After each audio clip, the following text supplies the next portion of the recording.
Este es un mensaje más de Iglesia Logos. Síguenos en Facebook, YouTube e Instagram como iglesia.logos o visítanos en nuestros servicios domingos 11:30 de la mañana y miércoles 7:30 de la tarde. Estamos en Avenida Sanders y Eje Vial Juan Gabriel, en Ciudad Juárez, Chihuahua. Iglesia Logos, creados para alabanza de su gloria. Amén. El tema de hoy es el Evangelio anunciado. Y así terminamos, así llegamos al final de este capítulo 1 de Primera de Pedro, para aventurarnos al capítulo número 2.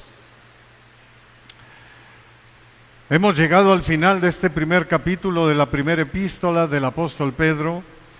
Pedro, recordamos que les ha dado ánimo a los expatriados y a cada uno de los lectores, sí, que cobremos ánimo tú y yo, aún en medio de lo adverso. Y vaya que en Ciudad Juárez nos ponen a prueba a cada rato. Bueno, hubo una pandemia global que puso en jaque a muchos de los cristianos. Y ahora nosotros en Ciudad Juárez pasamos unos días un tanto adversos, siempre orando por la paz de este país y siempre orando por los hijos de Dios. Y también nos hicieron levantar el clamor por la gente inocente, que no tiene nada que ver con esto, pero bueno.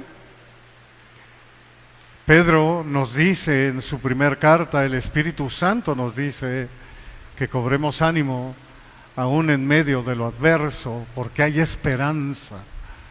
Hay esperanza en Cristo. Los versos 2 y 3 de este primer capítulo de Primera de Pedro son clave prácticamente en todo el primer capítulo, porque es parte de lo que vimos. Por ejemplo, tuvimos primera y segunda parte de nuestra esperanza, que fue lo primero que estuvimos viendo, y el verso 3, el versículo 3, nos dice: según su grande misericordia, la misericordia de Dios, nos hizo renacer para una esperanza viva por la resurrección de Jesucristo, porque si Él vive, nosotros también viviremos. Luego vimos la gracia destinada, y ahí en el verso 2, por eso les digo que son claves el verso 2 y el verso 3, porque dice elegido según la presciencia, o sea, la omnisciencia, hasta cierto punto la soberanía de Dios, Padre. Y luego vimos sean santos, porque yo soy santo, dice el Señor, que nos conduzcamos de manera santa en todos los días de nuestra peregrinación, o sea, en todos los días de nuestra vida. Y allí en el verso 2 nos dice en santificación del Espíritu. O sea, el Espíritu Santo nos santifica, nos está regenerando, Él nos está moldeando a la imagen de Cristo. Y por último, que fue la semana pasada que vimos, comprados a precio de sangre. Y ahí mismo en el verso 2 nos dice para obedecer y ser rociados con la sangre de Jesucristo. O sea, fuimos salvados por gracia para obedecer y ser rociados con la sangre de Jesucristo. ¡Qué maravilla! Todo lo que Dios tenía preparado desde antes de la fundación del mundo, porque también lo vimos en la semana pasada, que Cristo se ofreció a sí mismo para venir y rescatarnos, y ese era el plan divino de Dios desde antes de la fundación del mundo, desde antes de que todo fuera creado, desde antes de que Adán y Eva pecaran. Qué hermoso es nuestro Dios. Cada vez que yo veo esto, yo veo un Dios totalmente amoroso, porque Él en su omnisciencia no nos hubiera hecho. Entonces Él tiene un plan glorioso con todo esto.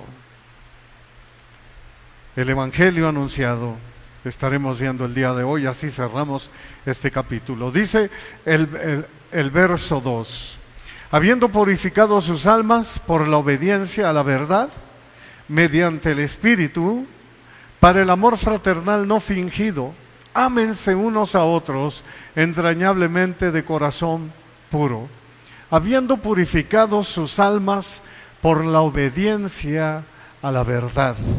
Nosotros purificamos nuestras almas según la bendita palabra de Dios, según su palabra, y si es su palabra, y lo dices porque así es. Dice Pedro, nosotros somos purificados por medio de la verdad, por medio de la palabra. Nuestras almas se limpian. Hay un filtro a través de la palabra. Esto es lo importante de la palabra de Dios. Nuestras vidas se van limpiando con la palabra de Dios y a eso nos impulsa precisamente la gracia de Dios. Inclusive lo podemos ver en Tito, en el capítulo 2, versos 11 y 12. No lo voy a leer ahorita, pero si gustas puedes apuntarlo, o cuando veas el video lo apuntas. Tito, capítulo 2, versos 11 y 12, nos habla que la gracia fue destinada para nosotros así, y a esto nos va impulsando la gracia. Dice nuestro Señor Jesús en Juan 15:3, ya ustedes están limpios por la palabra que les he hablado. La palabra nos limpia. Nuestra vida queda totalmente limpia y purificada a través de la bendita palabra de Dios. Esto lo sabían aún los antiguos, los del Antiguo Testamento. Por ejemplo, el Salmo 119, que es la oración más larga que encontrarás, el salmista escribe y dice: ¿con qué limpiará el joven su camino? Salmo 119, verso 9. ¿Con qué limpiará el joven su camino? O sea, ¿qué puede hacer el joven para limpiar su camino? Bueno, pues con guardar la palabra de Dios, con obedecer, con amar, con atesorar la palabra de Dios. Es lo mismo que escribió Pablo a la iglesia de Éfeso, de lo que nuestro Señor hace por nosotros. Él les está hablando a los esposos que amen a sus esposas, así como Cristo amó a la iglesia y se entregó a sí mismo por ella. Y luego dice que Cristo hizo esto en Efesios 5, 26 y 27. Efesios 5, versos 26 y 27, para santificarla, dice, habiendo purificado en el lavamiento del agua por la palabra. Mira lo importante que es la palabra. Así termina Pedro diciéndoles a los oyentes, a los expatriados o a los lectores de esta carta. Así termina el Espíritu Santo este capítulo diciéndonos a nosotros: ustedes están limpios por la palabra. Y dice aquí en Efesios 5, verso 26, para santificarla, habiéndola purificado en el lavamiento del agua por la palabra, a fin de presentársela a sí mismo una iglesia gloriosa, gloria a Dios, que no tenga mancha ni arruga ni cosa semejante, sino que sea santa y sin mancha. Eso es lo que produce la gracia en nosotros. A eso nos impulsa la gracia de Cristo en nosotros. Y añade Pedro y dice: mediante el Espíritu. Es obvio. Obviamente, no puede faltar el Espíritu Santo, que es el que mora en nosotros. Es indispensable que el Espíritu Santo esté presente y tenga que ver con la purificación y el lavamiento de nuestra vida, de nuestras almas. Por ejemplo, en Tito, capítulo 3, verso 5. Tito 3, 5 nos dice: nos salvó no por obras de justicia que nosotros hubiéramos hecho, por el lavamiento de la regeneración y por la renovación en el Espíritu Santo. El Espíritu Santo está presente. Él nos guía a toda verdad y a toda justicia. Su palabra es verdad. Entonces el Espíritu Santo a través de la palabra nos está purificando y nos está renovando y nos está regenerando, es lo que dice. Aquí nos está lavando, bendito sea Dios. O sea que estamos limpios por el Espíritu, que nos santifica, que nos regenera y que nos renueva día con día. Mira qué maravilla.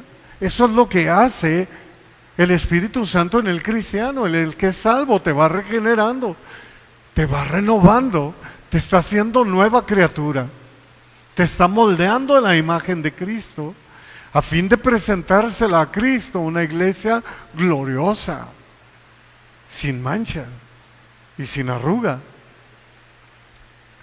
Porque Cristo intercede por nosotros y nos purifica. Es por eso que estamos limpios en el lavamiento del agua por la palabra.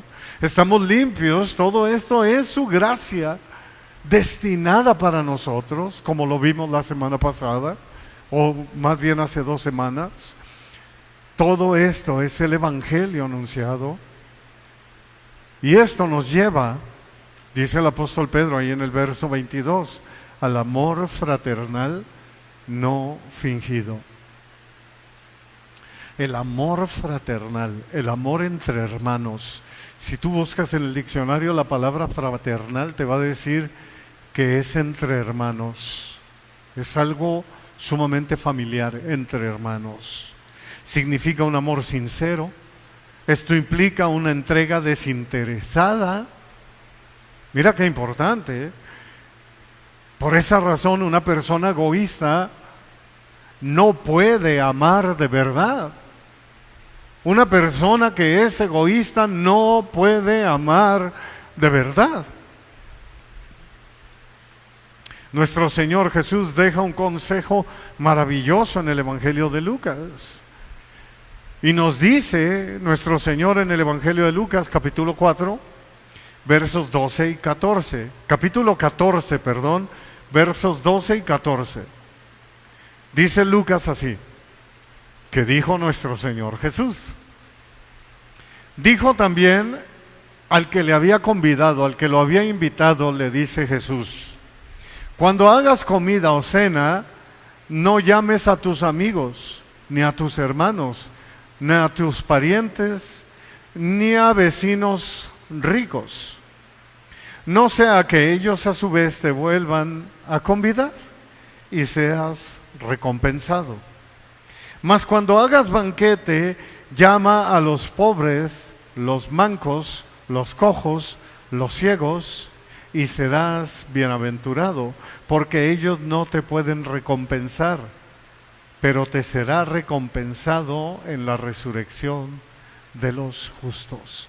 ¿Por qué escribe esto nuestro Señor? Obviamente vamos a invitar a nuestros amigos, a nuestros hermanos, obviamente, pero lo que habla el Señor aquí, la enseñanza que nos está diciendo es: no lo hagas por interés.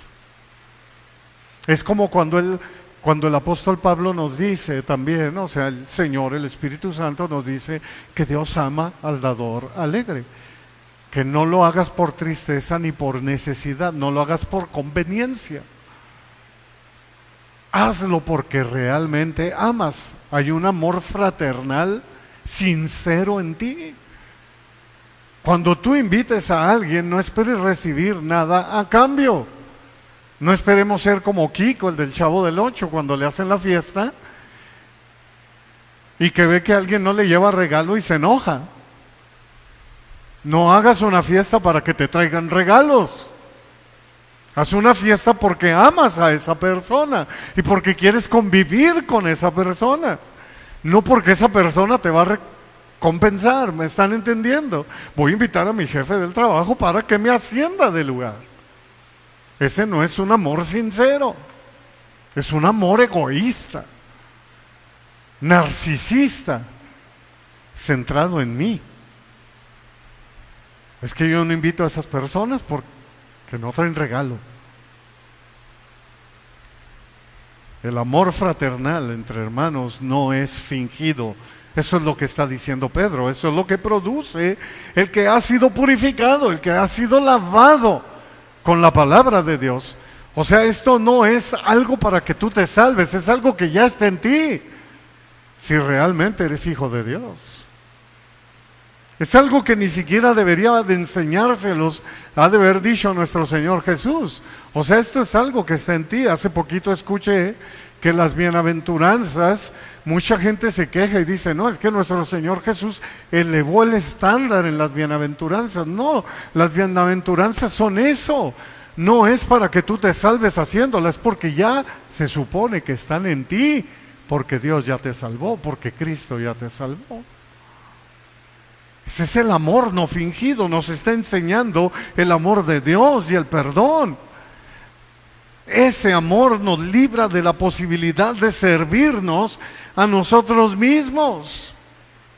Y mejor servir a los demás, como Cristo lo hizo. Mira lo que dice el apóstol Juan en su Evangelio, capítulo 13, versos 14 y 15, palabras de nuestro Señor Jesús.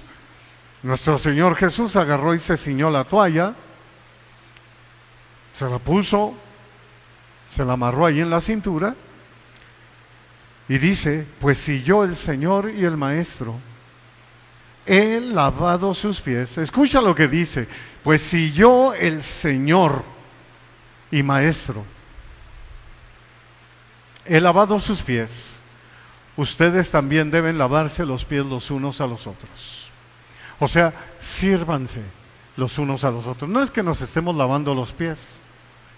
Lo que Jesús está enseñando: sírvanse los unos a los otros. Y Él empieza diciendo: yo soy el Señor. Porque en aquel tiempo nuestro Señor Jesús en ese momento estaba haciendo el trabajo de un esclavo. Únicamente los esclavos y los siervos, los que servían en la casa, eran los que hacían ese trabajo, no el amo o no el anfitrión de la casa. Por eso Jesús empieza diciendo ahí: yo que soy el Señor, o sea, yo que soy inclusive Dios y Maestro, porque así me ven ustedes, o sea, algo en eminencia, les he servido. Sírvanse ustedes los unos a los otros, porque ejemplo les he dado para que como yo les he hecho, ustedes también hagan. Sírvanse los unos a los otros. Mira qué maravilla. Y mira quién lo está escribiendo. Aquel que dijo: no, yo no voy a dejar que me laven los pies. Por lo mismo, como tú, siendo el Señor, vas a hacer el trabajo de un esclavo. Ese es el amor fraternal. Ese es el amor no fingido. Ese es el amor que no busca intereses, que tú eres el Señor y tú le sirves al que no tiene con qué recompensarte. Sírvanse unos a otros, ámense unos a otros. Por eso Pedro, que aprendió muy bien de su maestro, ahora les dice a los expatriados: ámense unos a otros. Ahí mismo en el verso 22, entrañablemente, y otra vez dice: de corazón puro, sin fingimientos, sinceramente. El amor entrañable, mira qué importante, es el amor voluntario, profundo y afectuoso. Es un amor que está dispuesto a extender sus límites. Por ejemplo, nos vamos con nuestro Maestro, con el autor y consumador de nuestra fe, con Cristo, quien nos ha dado ejemplo en todo. Dice el Evangelio de Lucas, capítulo 22, verso 44, y dice Lucas: y estando en agonía, ¿quién? Nuestro Señor Jesús. ¿Por qué estaba en agonía? Por amor a nosotros, hermano.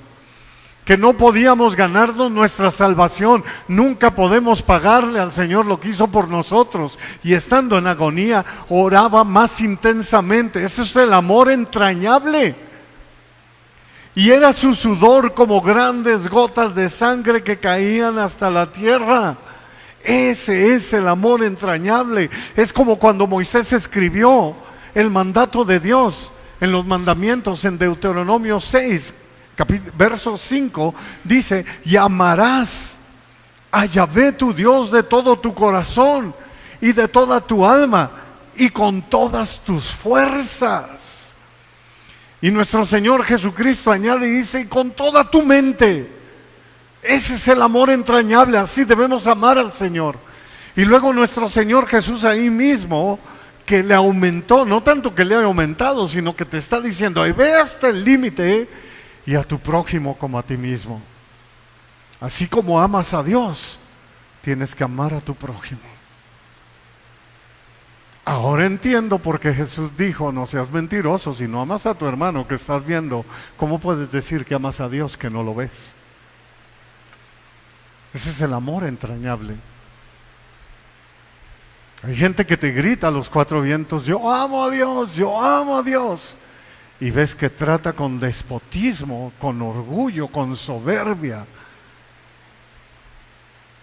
a los de la iglesia.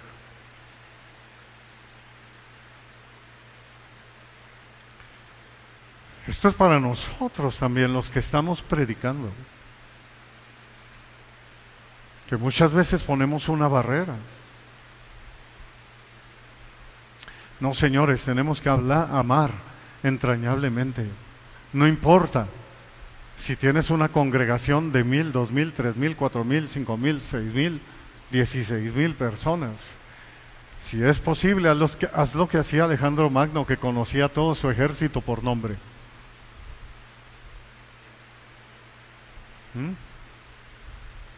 Haz lo posible. Yo sé que es imposible grabarte a tanta gente, pero de perdida, date el lujo de saludarlos, de abrazarlos y de vez en cuando aceptarles una invitación y ve con ellos a comer y conoce.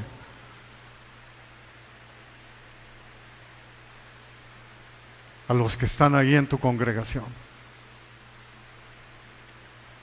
Debe de haber un amor entrañable, es un amor sin límites, no con guarudas. No es un amor con guaruras, es un amor sin límites, no con límites. Imagínate, cada vez que hagas algo, piensa, ¿qué haría Jesús? ¿Se acuerdan aquellas pulseras que había de What would Jesus do? ¿Qué haría Jesús? Eso es. Solo aquellos cuyas almas han sido purificadas, bendito sea Dios, que han sido lavadas, aquellos que han sido salvos, solo aquellos que han sido comprados con la sangre preciosa de Cristo, solo aquellos tienen la capacidad de amar entrañablemente, como lo dice la palabra. Si no, simplemente eres un actor, como los hay muchos en el mundo, y eso significa la palabra actor. O sin máscara, cuando dicen que pones una máscara y realmente no eres lo que tú realmente estás tratando de insinuar que eres. Otra vez nuestro Señor Jesús, Juan 13, 34 y 35. Un mandamiento nuevo les doy, dice Jesús, que se amen unos a otros, como yo los he amado, que también se amen unos a otros. En esto conocerán todos que son mis discípulos, si tienen amor los unos con los otros. El amor entrañable es el amor que Cristo nos enseñó que llevemos a cabo, y es lo que Pedro les está enseñando a los expatriados. Y vaya que todos ellos aprendieron. Yo no veo a ninguno de ellos siendo estrellitas. Por más que trato de verles el lado estrellita, no se los veo por ningún lado, a ninguno de sus discípulos, a ninguno de sus apóstoles, en toda la palabra, siempre sirviendo, siempre sirviendo. El amor entrañable es un amor voluntario, es un amor ilimitado. Eso es el evangelio anunciado. Eso es lo que nosotros debemos de aprender, cómo conducirnos en toda nuestra manera de vivir, en todo nuestro peregrinar. Dice el verso 23, siendo renacidos, no de simiente corruptible, sino de incorruptible, por la palabra de Dios que vive y permanece para siempre. Siendo renacidos, obviamente significa que hemos nacido de nuevo. Significa que somos nuevas criaturas. Significa que las cosas viejas pasaron y que aquí todas son hechas nuevas, que ahora hay un nuevo renacimiento que produce el Espíritu Santo en nosotros, quien nos va renovando. Significa que según su grande misericordia nos hizo renacer para una esperanza viva. ¿En quién? En Cristo Jesús. Es como nuestro Señor lo dijo en Juan 3:2. De cierto te digo, que el que no nazca de nuevo no puede ver el reino de Dios. Qué importante. Solo siendo renacidos, no de simiente corruptible, sino de incorruptible. Creo que el tema está claro.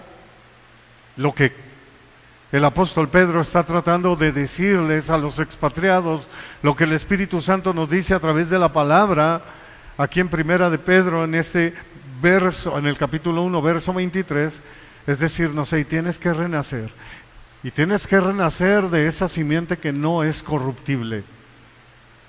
Dice Pedro, hemos renacido no según la carne, es lo que está diciendo. Hemos renacido según el Espíritu, según Dios, a través de Jesucristo. Es la vida espiritual implantada por el Espíritu Santo en el nuevo nacimiento. Por eso el apóstol Juan escribe en el capítulo 1, versos 12 y 13, y nos dice, mas a todos los que le recibieron, a los que creen en su nombre, les dio potestad de ser hechos hijos de Dios, los cuales no son engendrados de sangre, ni de voluntad de carne, ni de voluntad de varón, sino de Dios. ¿Por qué? Porque de modo que si alguno está en Cristo ahora, nueva criatura es. Las cosas viejas pasaron, todas son hechas nuevas. Hemos nacido de nuevo, no de simiente corruptible, sino incorruptible. Esto mismo lo escribió el apóstol Pablo a los Gálatas, lo vimos no hace mucho, que estuvimos viendo la carta de los Gálatas, y nos dice, y la simiente es Cristo, capítulo 3, verso 16 de Gálatas. La simiente es Cristo, y en él serán benditas todas las familias de la tierra, tal y como se lo dijo a Abraham, la simiente es Cristo. Génesis 12:3 y Gálatas 3:8. Pedro añade algo sumamente importante, que todo lo que sabemos, toda esta información que estamos viendo de nacer de nuevo, de la gracia de Dios, del amor fraternal no fingido, de ese amor puro, todo esto lo sabemos por la palabra de Dios que vive y permanece para siempre. Por eso debemos de dar gracias, porque tú y yo conocemos de Cristo, conocemos de Dios por la palabra de Dios, por su palabra. El Espíritu Santo nos guía a toda verdad, y la palabra de Dios es la verdad. Cristo es la verdad, yo soy el camino, la verdad y la vida, y la palabra de Dios es la voz de Dios. Así lo dijo nuestro Señor Jesús. Pero cuando venga el Espíritu Santo, Juan 16, versos 13 y 14, cuando venga el Espíritu Santo, o sea, el Espíritu de verdad, Él los guiará a toda la verdad, porque no hablará por su propia cuenta, sino que hablará todo lo que oye y les hará saber las cosas que habrán de venir. Él me glorificará, dice Cristo, porque tomará de lo mío y se los hará saber. El Espíritu Santo usa su palabra para producir vida. Porque la verdad del Evangelio anunciado produce fe en sus hijos, en los hijos de Dios.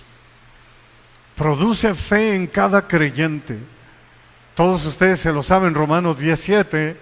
Así que la fe es por el oír, y el oír por la palabra de Dios. Como dice Pedro, la palabra de Dios que vive y permanece para siempre. Eso es el Evangelio anunciado. Es como Pedro está terminando este capítulo 1. Luego nos dice el verso 24, porque toda carne, y prestemos atención a esto, porque es como Pedro está cerrando este capítulo, porque toda carne es como hierba, y toda la gloria del hombre como flor de la hierba. Y luego mira lo que dice, la hierba se seca y la flor se cae. O sea, lo que nos está diciendo Pedro es, la hierba se seca, la vida se seca. Eso es lo que está diciendo, de acuerdo a lo que está hablando ahí en el verso 24. que por cierto está citando a Isaías 40.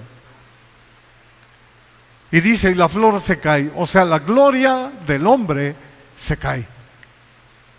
Lo que está diciendo Pedro es que, y refuerza su mensaje citando la palabra de Dios, citando la escritura en Isaías 40, versos 6 y 8. Pedro les está recordando a los expatriados y lectores de la carta que todo en esta vida, los bienes, los logros y obviamente las personas, nuestra vida finalmente se marchitará y desaparecerá.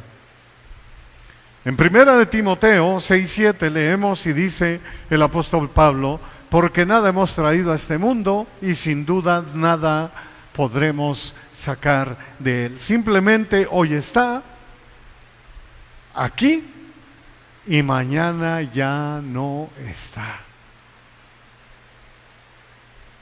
Las personas y su gloria pasan como las plantas bajo aquel viento fuerte y se fueron. Un día estás y mañana ya no. Solo perdura la voluntad de Dios y su palabra por siempre. La obra preciosa de Cristo por siempre. Dice el verso 25, mas la palabra del Señor permanece para siempre.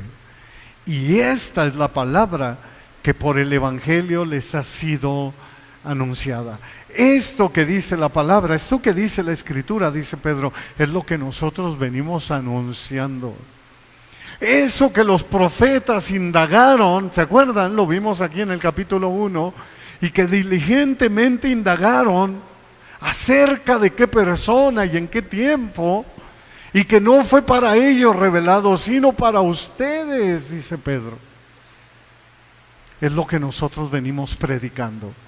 Esa es la palabra por el Evangelio que les ha sido anunciada. La palabra, dice Pedro, presten atención, permanece para siempre. Esto quiere decir que evitemos la codicia de lo temporal, que nos concentremos todo nuestro tiempo, todo nuestro dinero, toda nuestra energía, nuestra mente, corazón, nuestras fuerzas en lo que realmente permanece. Es como Santiago, capítulo 1, versos 9 al 11, dice, el hermano que es de humilde condición, gloríese en su exaltación, pero el que es rico, en su humillación, porque él pasará como la flor de la hierba. Porque cuando sale el sol con calor abrasador, la hierba se seca y su flor se cae. Y perece su hermosura, apariencia. Así también se marchitará el rico en todas sus empresas. La vida se cae. Y la gloria del hombre, la vida se seca y la gloria del hombre se cae. De nuestro Señor Jesucristo leemos, Mateo 6, 19 al 21, no se hagan tesoros en la tierra, donde la polilla y el orín corrompen y donde ladrones minan y hurtan, sino hagan tesoros en el cielo, donde ni la polilla ni el orín corrompen y donde ladrones no minan ni hurtan, porque donde esté su tesoro, ahí estará también su corazón. Dice el apóstol Juan en su primera carta, no amen al mundo. ¿Sabes por qué? Porque el mundo y sus deseos pasarán, pero el que hace la voluntad de Dios permanece para siempre. Ahí nos está dando el antídoto el apóstol Juan. Es lo mismo que está escribiendo el apóstol Pedro. Y el apóstol Pedro nos dice, así como ahora, ¿no? La palabra del Señor permanece para siempre. No ames al mundo, ni las cosas que hay en el mundo, porque los deseos de los ojos, los deseos de la carne, la vanagloria de la vida, o sea, las riquezas de la vida, no provienen de Dios. Y el mundo pasa y sus deseos, pero el que hace la voluntad de Dios permanece para siempre, porque su palabra será para siempre. permanece para siempre. La vida se seca y la gloria del hombre, la hermosura del hombre y de la mujer se cae. Mas la palabra de Dios permanece para siempre. La palabra por el Evangelio que nos ha sido anunciada es la bendita palabra de Dios. Vaya manera de cerrar este capítulo. Pedro nos está hablando y nos está diciendo, han sido lavados por la palabra. Condúzcanse en amor sincero, con un amor fraternal, con un amor entrañable. Y luego nos dice, porque la vida se seca. Y la gloria, la hermosura del hombre se va a caer. Mas la palabra del Señor, el que hace la voluntad de Dios, permanece para siempre. El Evangelio que nos fue anunciado para atesorarlo, hermanos. Es el Evangelio que nos fue anunciado para amarlo. Es el Evangelio que nos fue anunciado para obedecerlo. Es el Evangelio que nos fue anunciado para perseverar en él. Es el Evangelio que nos ha sido anunciado para compartirlo. Para que conozcan al único y sabio Dios, nuestro Salvador. De esto es de lo que se trata. Primera de Corintios 15, 1 y 2 dice, además les declaro, hermanos, el evangelio que les he predicado, dice el apóstol Pablo, el cual también recibieron, en el cual también perseveran, por el cual asimismo, si retienen la palabra que les he predicado, son salvos. Si tú retienes la palabra de Dios en tu vida, eres salvo. No lo que me dijo Manganito y Sutanito o Edgar. No, lo que dice la palabra de Dios. Si tú retienes ese evangelio, serás salvo. Termina su primer capítulo el apóstol Pedro escribiendo algo sumamente importante que no debemos pasar por alto, que nunca debemos pasar por alto, jamás, jamás. La permanencia de la palabra de Dios garantiza que no nos desviaremos del camino del Señor, que no nos desviaremos de ese plan divino. Porque toda carne es como hierba, dice Pedro, y toda la gloria del hombre como la flor de la hierba. Ahí les va, dice Pedro, la hierba se seca y la flor se cae, mas la palabra de Dios permanece para siempre. ¿Quieres tener vida eterna? Ve a la palabra, ama la palabra, atesora la palabra. Bendito sea Dios por su palabra, por ese aliento de vida que puso en nosotros. Es su aliento de vida, es vida y vida eterna. Obedezcamos su palabra, el evangelio anunciado.